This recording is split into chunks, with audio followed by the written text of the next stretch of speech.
Ele prometeu mudar e você acreditou. E aí, ele não mudou, recaiu e voltou ao mesmo ciclo. E você ficou lá, com a dor de ter acreditado de novo, com a vergonha de ter acreditado de novo, com aquela voz na cabeça dizendo: como eu fui tão ingênua. E mesmo assim, da próxima vez que ele prometer, você vai acreditar de novo. E agora você está aqui, talvez com esse vídeo passando às 2 horas da manhã no seu celular e se perguntando: o que há de errado comigo? Porque eu não consigo parar de acreditar. Eu vou te responder essa pergunta hoje. E a resposta, ela vai te surpreender. Porque não tem nada de errado com você. O que está acontecendo não é fraqueza, não é ingenuidade, muito menos burrice. É neurociência. É o jeito que o seu cérebro, ou o cérebro humano, funciona quando está preso num ciclo de esperança e recaída. E quando você entender isso de verdade, você vai parar de se culpar e vai poder fazer algo diferente. Olá, eu sou Elisa Fernanda, terapeuta cristã, psicanalista clínica, especialista em codependência.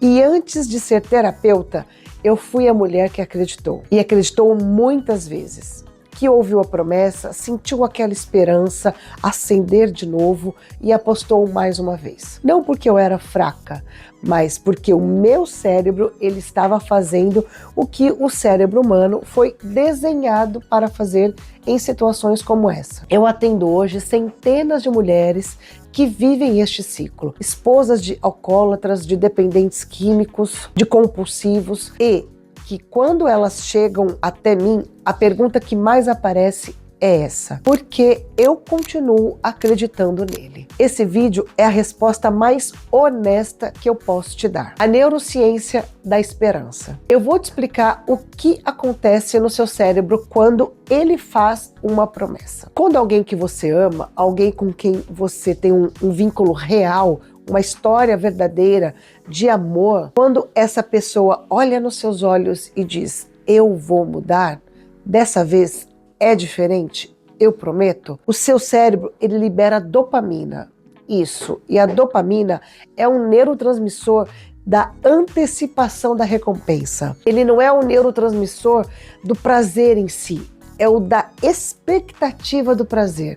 É o que faz você sentir aquela faísca de esperança, aquele alívio que chega antes de qualquer mudança real acontecer. E aqui está o ponto que a maioria das pessoas não sabem. Essa liberação da dopamina é mais intensa quando a recompensa é incerta. Olha só, quando você não sabe se realmente vai acontecer. E isso tem um nome científico, chama reforço intermitente. É o mesmo mecanismo que faz as pessoas ficarem horas nas máquinas de caça-níquel.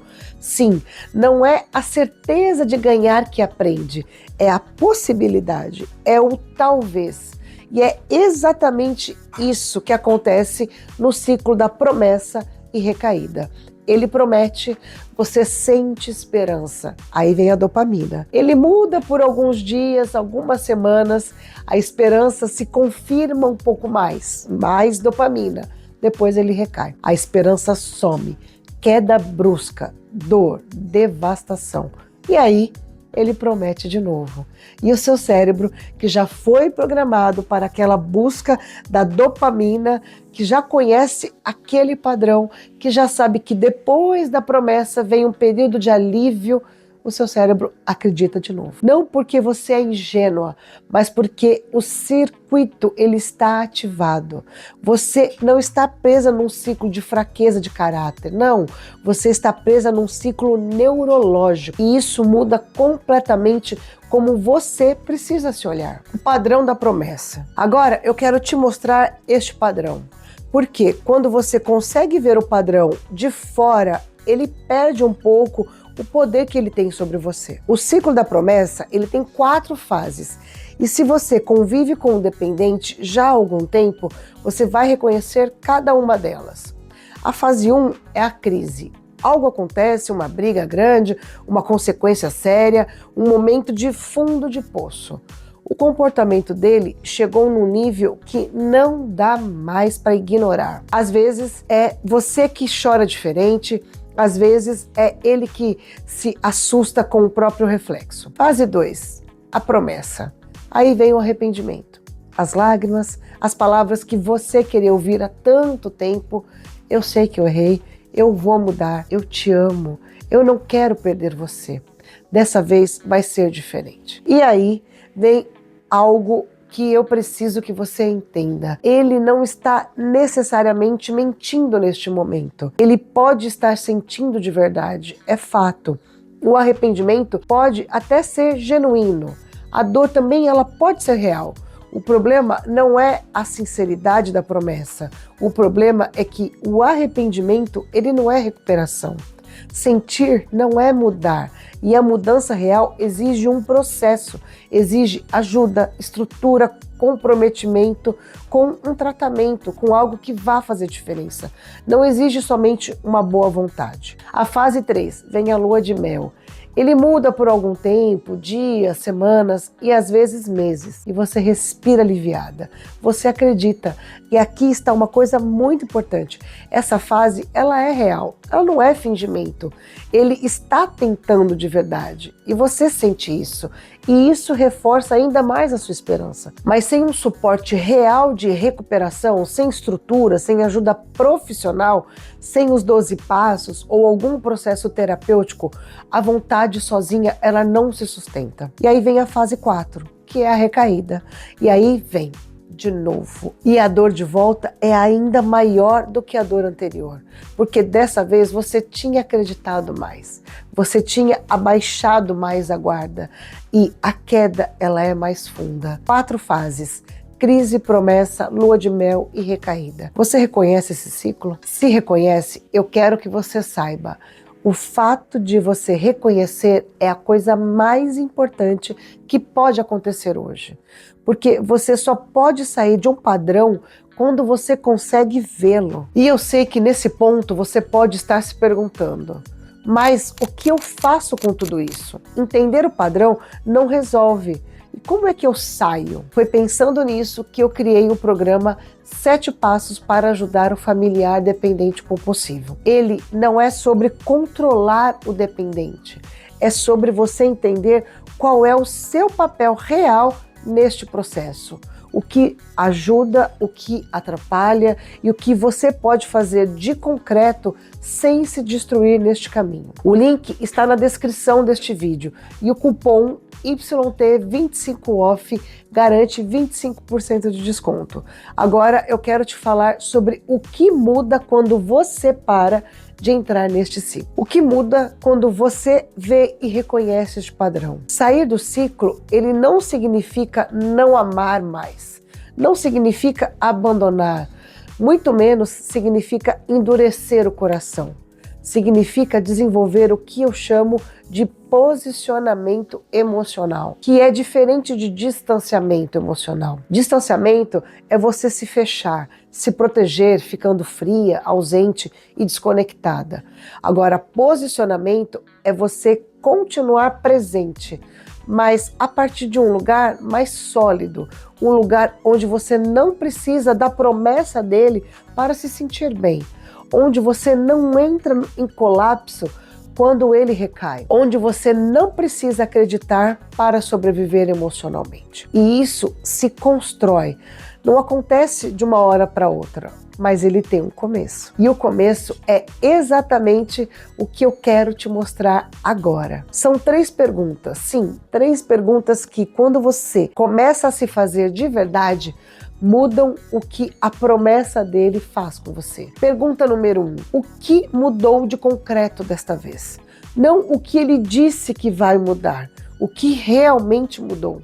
Ele buscou ajuda profissional? Ele entrou em algum programa terapêutico de recuperação? Tem algum suporte estruturado? Tem alguma ação real além das palavras? A promessa sem ação concreta é só promessa. E o seu coração, ele já sabe disso. A questão é treinar a sua mente a fazer essa pergunta antes de liberar a esperança. Pergunta número 2. Como eu estou? Independentemente de como ele está. Essa pergunta, ela até parece simples, mas ela é revolucionária para quem está no ciclo, Porque quando você está no modo sobrevivência emocional, o seu estado interior, ele depende completamente do estado dele. Se ele está bem, você está bem. Se ele recaiu, você está destruída. E quando você começa a se fazer esta pergunta e a responder com honestidade, independentemente do que ele fez ou deixou de fazer, você começa a recuperar o seu próprio eixo. E a pergunta número 3, o que eu preciso, não o que eu quero que ele faça. Existe uma diferença enorme entre o que você precisa e o que você quer que ele faça. Você quer que ele pare de beber? Você quer que ele cumpra a promessa? Você quer que ele mude? Sim. Mas o que você precisa? Você precisa de estabilidade emocional, de segurança, de paz, de uma vida que não gira em torno de uma crise permanente. E aqui está a virada. O que você precisa não depende necessariamente do que ele faz. Você pode começar a construir essa estabilidade emocional agora. Não depois que ele mudar, não, agora. E isso não é conformismo, é consciência.